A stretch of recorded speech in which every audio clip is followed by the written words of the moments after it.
Cinema പാട്ടുകൾക്ക് cinema വിട്ടൊരു ജീവിതമുണ്ട്. സിനിമയുടെ ഒരു കാലത്തിന് ശേഷവും കഥയ്ക്കും കഥാപാത്രങ്ങൾക്കും ഒക്കെ അപ്പുറം പാട്ടിനൊറ്റയ്ക്കൊരു വലിയ കാലം കഴിഞ്ഞുള്ള ഒരു യാത്രയുണ്ട്. അതായത് ഇപ്പോഴൊക്കെ പിന്നെ ഡിജിറ്റൽ സ്പേസും കാര്യങ്ങളൊക്കെ ഉള്ളത് കൊണ്ട് നമുക്ക് ചില പാട്ടുകൾ വെറുതെ ഡിജിറ്റൽ സ്പേസിലൊക്കെ ഹിറ്റാവും. എന്നാൽ കുടജാദ്രിയിൽ കുടികൊള്ളും പോലെയുള്ള പാട്ടുകൾ പടം റിലീസായിട്ടില്ല. റിലീസല്ല, ഷൂട്ട് ചെയ്തിട്ടില്ല. ഷൂട്ട് ചെയ്തിട്ടില്ല, ഒരു പടമില്ല, ഷൂട്ട് ചെയ്തിട്ടേ. നീലക്കടമ്പ് എന്ന് മറ്റല്ലേ സിനിമയുടെ പേര്? നീലക്കടമ്പ്. ദീപം കയ്യിൽ സന്ധ്യാദീപം.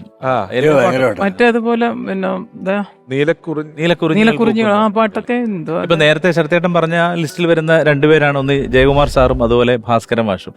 ഇവരുടെയും പാട്ടുകൾ ഇതുപോലെ രവീന്ദ്ര മാഷുടെ കുറെ പാട്ടുകളുണ്ടല്ലോ. അപ്പോൾ ഈ നേരത്തെ എന്തിനായി ഇത് പറഞ്ഞുകൊണ്ട് പറയുകയാണ്, 10 വെളുപ്പിന് മുറ്റത്ത് നിക്കണ കസ്തൂരി മുല്ലയ്ക്ക് കാതുകുത്ത്. അതാണ് എന്റെ ഒറിജിനൽ ട്യൂൺ എന്ന് പറയുന്നത്.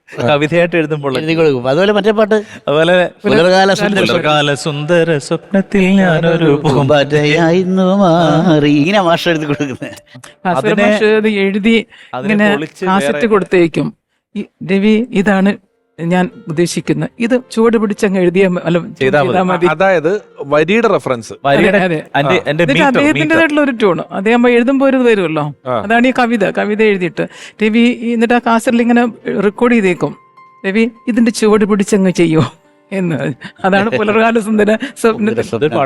ഈ ഇപ്പം മദഗജമുഖനെ പറ്റി പറഞ്ഞുകൊണ്ടും തിരുമേനി ഒരുപാട് ഭക്തിഗാനങ്ങള് എഴുതിയിട്ടുള്ള ആളായതുകൊണ്ട് നമുക്ക് രവീന്ദ്ര മാഷ മൂകാംബിക ദേവിയെ പറ്റിയുള്ള 2 പാട്ടുകൾ, ഒന്ന് സൗപർണികാമൃതവും കുടജാദ്രിയിൽ എന്ന് പറയുന്ന 2 പാട്ടുകളാണ് നമുക്ക് സിനിമയിൽ നമുക്ക് താല്പര്യം കിട്ടുന്നത്. രണ്ടും രവീന്ദ്ര മാഷിന്റെ പാട്ടുകളാണെന്നുള്ളതും ഒരു കൗതുകമാണ്.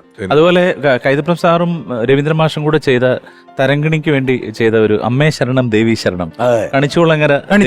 നമ്മുടെ നാട്ടിൽ ഞാനൊക്കെ പുറത്തു പോയിട്ടുണ്ട്. ഈ ആലപ്പുഴ പ്രിൻസ് ഹോട്ടലിലായിരുന്നു ഇവര് താമസിച്ചത്. എനിക്ക് പേടിയായിരുന്നു. അപ്പൊ എനിക്ക് അന്ന് തിരുവനന്തപുരത്ത് അങ്ങനെ അത്ര പരിചയമില്ല എനിക്ക് കണ്ടു. അപ്പൊ ഞാൻ ഈ മുറിയുടെ പുറത്ത് പോയി ഒളിഞ്ഞു നോക്കിയിട്ടുണ്ട്. വന്ന് അവിടെ നിന്ന് ഒളിഞ്ഞു നോക്കിയിട്ടുണ്ട്. നമുക്ക് വലിയൊരു അത്ഭുതമാണ്. കാര്യം ഒരു ടീം അങ്ങനെ നമ്മുടെ വീടിനടുത്ത് വന്ന് നിൽക്കുമ്പോഴത്തേക്ക് അതിലെല്ലാ വരികളെ കുറിച്ച് നമ്മൾ ഇത്രയും പറയുന്ന ഒരു സാഹചര്യത്തിൽ നമുക്ക് ഒരുപാട് മനോഹരമായ പാട്ടുകൾ സമ്മാനിച്ചിട്ടുള്ള ഒരാൾ, രവീന്ദ്ര മാഷോടൊപ്പം പ്രവർത്തിച്ചിട്ടുള്ള ഒരാളാണ്. നമുക്ക് രവീന്ദ്ര മാഷെ ഓർക്കുന്നു, പ്രിയപ്പെട്ട RK ദാമോദര മാഷ്. രവീന്ദ്ര മാഷെ അടയാളപ്പെടുത്തുന്നത് തന്നെ ദേവരാജൻ മാസ്റ്ററെ പോലുള്ള അല്ലെങ്കിൽ ദക്ഷിണാമൂർത്തി സ്വാമിയെ പോലുള്ള വളരെ വളരെ നന്നായിട്ടൊരു ക്ലാസിക്കൽ സ്റ്റൈലിൽ ചെയ്യുമ്പോൾ അതേ ക്ലാസിക്കൽ പാരമ്പര്യം തന്നെ നിലനിർത്തിക്കൊണ്ട് ആ ശാസ്ത്രീയ സംഗീതത്തിനെ വളരെ വ്യത്യസ്തമായ രീതിയിൽ കൈകാര്യം ചെയ്തൊരു മനുഷ്യനാണ്. എനിക്ക് ആദ്യമായിട്ട് 83 താളം തെറ്റിയ താരാട്ടിലാണ് അദ്ദേഹത്തെ പരിചയപ്പെടാൻ കഴിഞ്ഞത്. പക്ഷെ ഞാൻ അദ്ദേഹത്തെ കണ്ടപ്പോൾ ഒരു അഡിദാസ് എന്നുള്ള ബനിയനും ഇട്ടിട്ട് ഒരു കൈലി കൊണ്ട് കൊടുത്തിട്ട് ഒരു ഓട്ടോറിക്ഷയിൽ ഒരു തബലിസ്റ്റുമായിട്ട് വന്നിട്ട് എന്റെ പാട്ട് കമ്പോസ് ചെയ്യാനായിട്ട് ഡയറക്ടർ കോളനിയിൽ ഇരിക്കുകയാണ്. അപ്പൊ ഞാൻ ഇദ്ദേഹത്തെ ഒരു മോശം ആളായിട്ട് കണക്കാക്കി.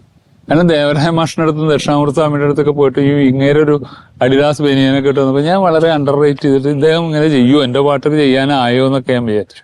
പക്ഷെ അദ്ദേഹം വന്നിരുന്നിട്ട് 4-5 പാട്ടുകൾ ചെയ്തു. താളം തെറ്റിയ താഴാട്ടെന്നിട്ട് അതിഗംഭീരമായിട്ട് എന്റെ പാട്ടിൽ തന്നെ ഏറ്റവും നല്ല പാട്ടാണ് ശാകുന്തളത്തിലെ പ്രേമ ദുഃഖം എന്നൊക്കെ പറഞ്ഞുള്ള വരികളുള്ളത്. അത് എഴുതി കമ്പോസ് ചെയ്തതാണ്.